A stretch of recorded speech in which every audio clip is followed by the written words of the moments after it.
Hello everyone, welcome to math classes. तो आज हम डिस्कस कर रहे हैं जो हमारा लास्ट पोर्शन था उससे नेक्स्ट क्वेश्चनों को डिस्कस कर रहे हैं। Question number 13, 9th class. If x plus y plus z, क्या गिवन आपके पास x plus y plus z is equal to 0। उसके बाद गिवन है देन शो दैट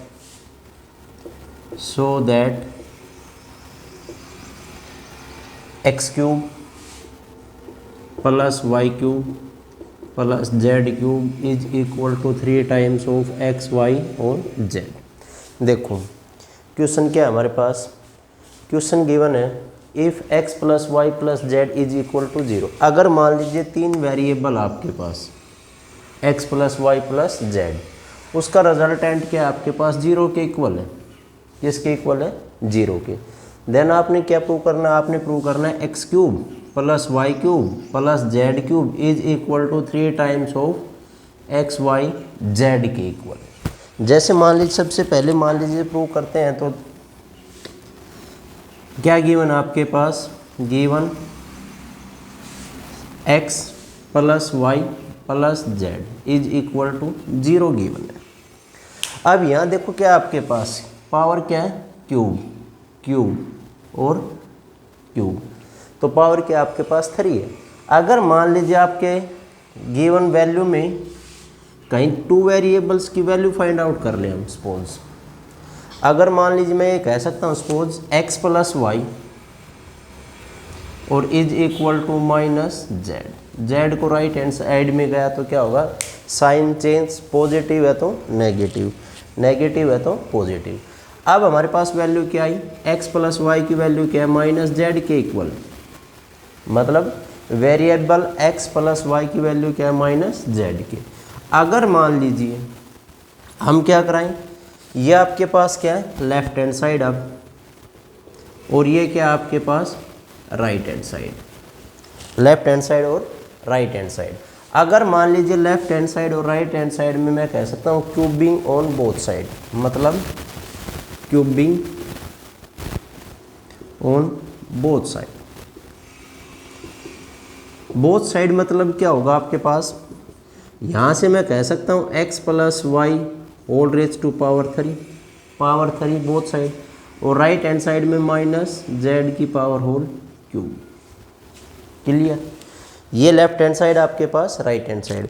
अब हमारे पास एक आइडेंटिटी थी जो हमने लास्ट वीडियो के अंदर डिस्कस किया था, वो क्या था, x plus y whole raise to power 3, मतलब आइडेंटिटी क्या थी, ए प्लस बी का whole cube.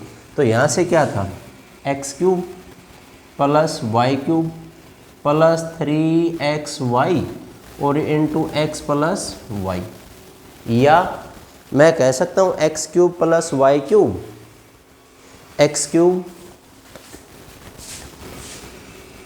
Plus y cube plus 3 times of x square y plus 3 times of x y square. Given 2 identities same आपके पास। अब यहाँ वो apply कर रहा हूँ मैं यहाँ पर by using A plus B का होल क्यूब। वही बात है, ए को एक्स के साथ रिप्लेस कराएं और बी को वाई के साथ। देन क्या आएगा आपके पास,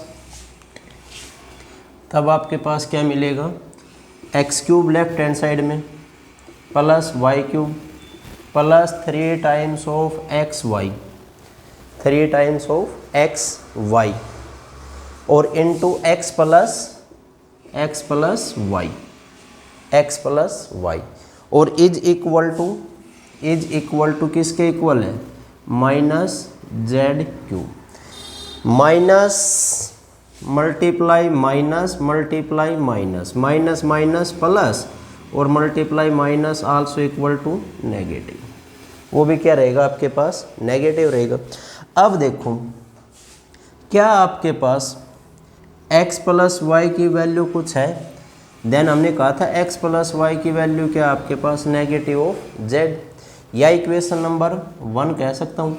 अगर इक्वेशन नंबर 1 में से x प्लस वाई की वैल्यू हम सब्स्टिट्यूट करा देते हैं यहाँ पर, तो क्या आएगा x cube plus y cube plus 3 times of x y negative x plus y की वैल्यू क्या नेगेटिव जेड और is equal to negative z cube is equal to negative z cube. अब क्या बचा x cube plus y cube plus और minus minus 3 times of x y and Z और is equal to negative z cube. अगर मान लीजिए ये term जो आपके पास राइट हैंड साइड में है, वैल्यू सब्स्टिट्यूट करा देते हैं हम, ये वैल्यू राइट हैंड साइड में सॉरी लेफ्ट में, और ये जो negative 3 times of x y z है वो टर्म राइट हैंड साइड में, तो क्या मिलेगा आपके पास, तब आपके पास क्या होगा x cube plus y cube plus z cube is equal to 3 times of x y and z. तो वो क्या होगा आपके पास गिवन रिजल्टेंट के इक्वल है या नहीं। अब देखो मान लीजिए क्वेश्चन क्या होगा, आपके पास गिवन था, आपके पास क्या है गिवन, आपने प्रूव किया, ठीक है। अब मान लीजिए इसी आइडेंटिटी का रिलेटेड क्या, अगर मान लीजिए कहीं आपके पास x cube plus y cube plus z cube की वैल्यू फाइंड आउट करनी है और कंडीशन क्या गिवन हो, if x plus y plus z is equal to 0, then आप इजीली फाइंड आउट करा सकते हैं वैल्यू। तो क्या होगा वो value 3 times of x into y into z के इक्वल होगा। तो ये आपके पास क्वेश्चन नंबर 13 गिवन है, ठीक है। उसके बाद क्वेश्चन नंबर नेक्स्ट,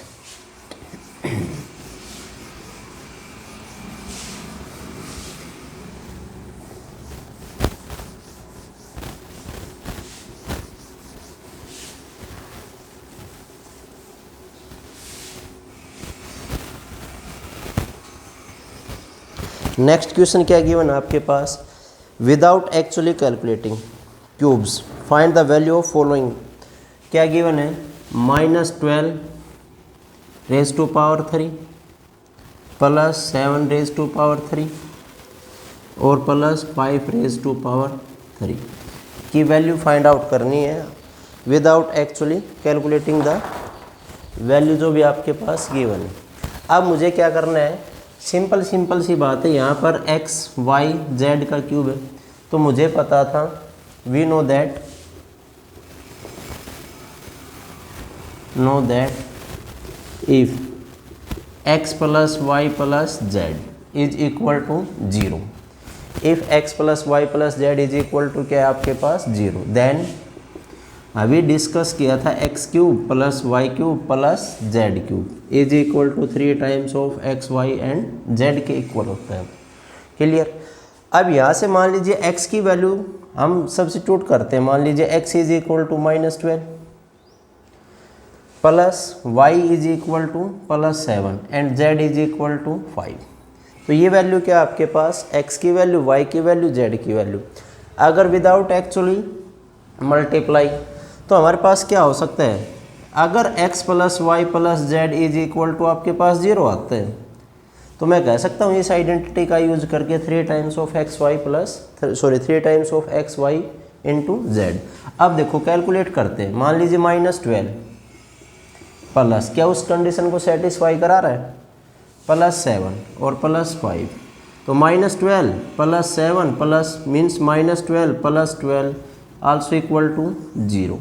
तो इस क्या हमारे पास गिवन कंडीशन को सेटिस्फाई, तो क्या कह सकते हैं, अब जो वैल्यू आएगी वो आपके पास -12 का क्यूब प्लस 7 का क्यूब और प्लस 5 का क्यूब इज इक्वल टू क्या रहेगा 3 इंटू -12।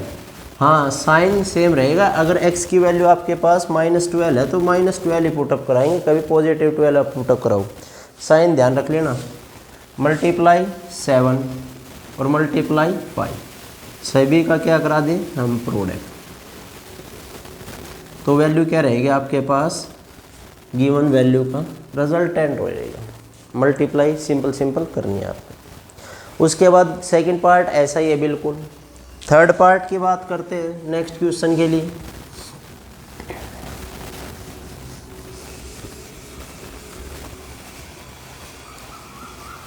नेक्स्ट क्वेश्चन के अंदर क्या आपके पास give possible expansion for the length and breadth of the each of the following rectangle. मान लीजिए आपके पास क्या है, कोई भी एक रेक्टेंगल है, ये आपके पास क्या है, मान लीजिए A B C D is a rectangle, A B C D. अगर रेक्टेंगल है तो कुछ ना कुछ गिवन डायमेंशन भी होगी, लेंथ और ब्रेड्थ। तो रेक्टेंगल के अंदर हमें पता है opposite side are equal and parallel.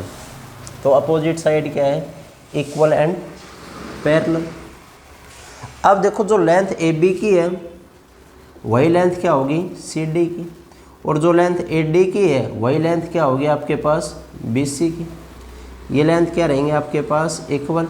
Each angle क्या होगा 90 डिग्री। रेक्टेंगल की प्रॉपर्टी पढ़ी है आपने 8th क्लास के अंदर। उसके बाद बात करते हैं, मान लीजिए इन विच गिवन एरिया आर गिवन। मान लीजिए एरिया क्या होता है, किसी भी रेक्टेंगल का एरिया क्या रहेगा, तो area is equal to length multiply breadth. भाई जो भी एरिया है 2 डायमेंशन के अंदर है तो क्या होगा लेंथ मल्टीप्लाई ब्रेड्थ। तो मान लीजिए मैं ये भी कह सकता हूँ area of rectangle is equal to A B और मल्टीप्लाई बी सी। ये लेंथ है और ये क्या आपके पास ब्रेड्थ। तो ये क्या रहेगा आपके पास एरिया रहेगा। अब जो एरिया गिवन है, एरिया क्या है गिवन एरिया क्या है 25 ए स्क्वायर माइनस 35 ए और प्लस 12। तो ये क्या आपके पास एरिया है या नहीं है। अगर एरिया गिवन है तो क्या गिवन आपके पास एक क्वाड्रेटिक पॉलिनोमियल। अगर क्वाड्रेटिक पॉलिनोमियल है तो क्या हम उसके फैक्टराइज करा सकते हैं। अगर फैक्टराइज कराएंगे तो आपके पास कितने फैक्टर जनरेट होंगे, वहाँ आपके पास 2 फैक्टर जनरेट होंगे। अगर 2 फैक्टर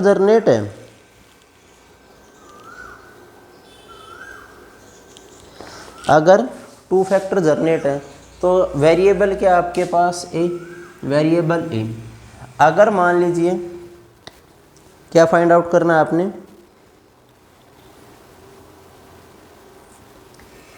गिवन एरिया है, ठीक है। गिवन एरिया के बाद आपने फाइंड आउट करना है उसकी डायमेंशन भी फाइंड आउट करनी है। तो डायमेंशन अगर है तो चलो देखते हैं क्या क्या गिवन है। ठीक है, तो यहाँ देखो अगर मान लीजिए दोनों का क्या कराएं प्रोडक्ट, फैक्टराइज करा रहे हैं, और ये क्या रहेगा आपके पास सम। क्लियर, सम और प्रोडक्ट। अगर बात करते हैं सम और प्रोडक्ट के अंदर तो सिंपल सी बात है, अगर मान लीजिए आपके पास कोई वैल्यू है वो क्या है 25 और मल्टीप्लाई 12, दोनों टर्म क्या आपके पास पॉजिटिव है। अगर दोनों टर्म पॉजिटिव है तो क्या रहेगा, अगर प्रोडक्ट कराते हैं तो 12 5 जो 60, 6 कैरी कराएगा और 30। दो टर्म जिसका प्रोडक्ट तो क्या है आपके पास 300 और दोनों का सम क्या है, सम क्या होगा -35।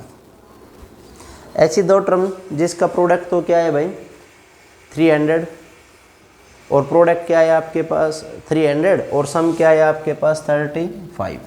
अगर मान लीजिए